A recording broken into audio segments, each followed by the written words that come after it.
Let's synchronize. How and why did Al Horford and Robert Covington change their games? When Al Horford entered the league, he did so with cachet, reputation, and a lofty billing. Drafted third overall in the 2007 NBA draft by the Atlanta Hawks, Horford came to the NBA after a standout three-year career at a standout collegiate program.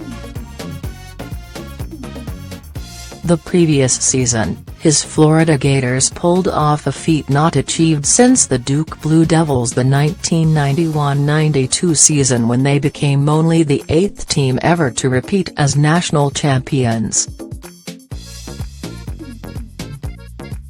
As the starting center in both championship years, Horford had pride of place in that, recording average of 13.5 points, 9.5 rebounds, 2.2 assists and 1.8 blocks per game as a junior before declaring for the draft. By virtue of his high level of exposure on a quality college program, every NBA team, executive and scout had gotten to see Horford. And they liked what they saw. The Hawks drafted Horford ahead of Mike Conley, Jeff Green and Horford's Gator frontcourt mates Joakim Noah and Corey Brewer. As one of only 4 NBA All-Stars to come out of that draft, the pick has certainly been justified.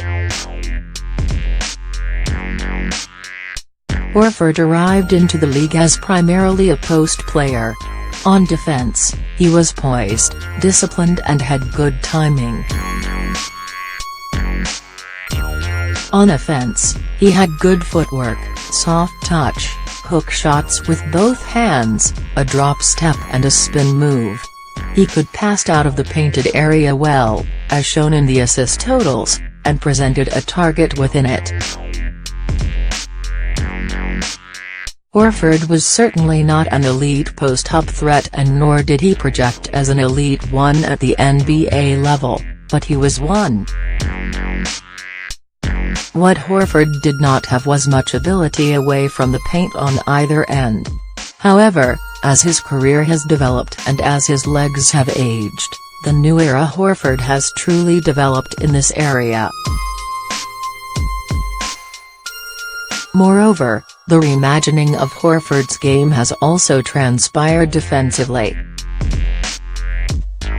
Whereas once he was a sneaky good interior defender who deflected, positioned and challenged without the blocked shots or intimidation factor of some of his more noisy peers, Horford is now fully prepared to defend fellow perimeter bigs and switch on to guards, without losing much speed and any of the good hands which made him such a nuisance in the mid-range and low-post areas previously.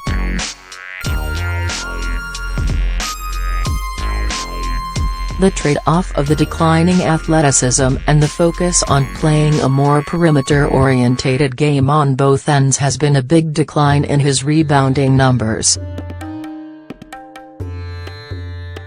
The 180 total rebounding percentage of Horford's youth is now down to 13.1 today, itself a small rally and a 3-year high after dipping as low as 11.8 last season.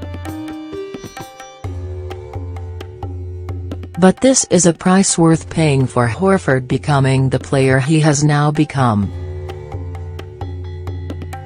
Big guys moving to the perimeter more often as that age is relatively normal. But interior players become all-around players who have no weaknesses in their game is not normal. At this point, without having explosion, big scoring nights or any one dominant aspect to his game, Horford has rounded out his skill set to the point that he is a star role player, the perfect accompaniment to anybody. Al Horford entered the league with one kind of reputation, and will leave it with quite another one entirely. When Robert Covington entered the league, barely anyone noticed.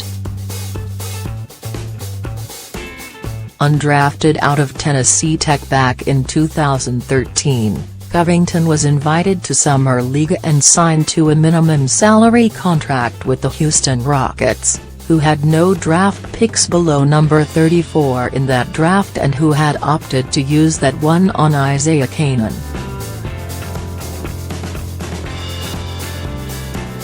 The Rockets gave $150,000 in guaranteed money to Covington in the first year of his minimum salary contract, more than players in such situations usually get, and an endorsement of what they saw in him.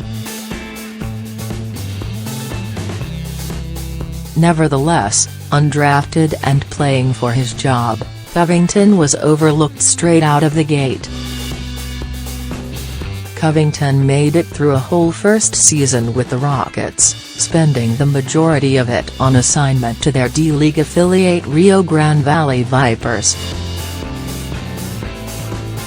However, he was the final cut in the following year's training camp, losing his spot to 2014 second-round pick Nick Johnson, 2014 undrafted rookie Big Tarek Black and returning veteran Joey Dorsey as the Rockets opted to stack the post in a way they would never do today, as well as giving spots to veterans Jason Terry and Francisco Garcia.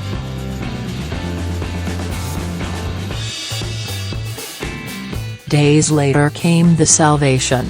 Philadelphia subsequently signed him to a 4-year minimum salary contract, and quickly made him a starter, a position he has subsequently maintained.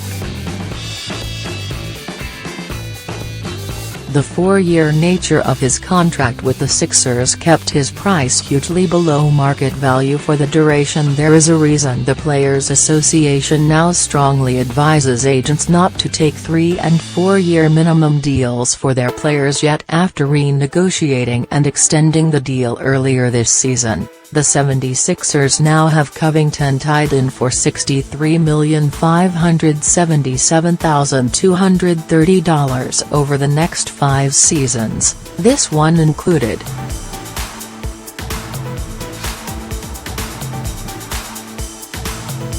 That is an average of a shade over $12.7 million a year, or what is roughly now average NBA starter money, for a player who has become more than that to his team.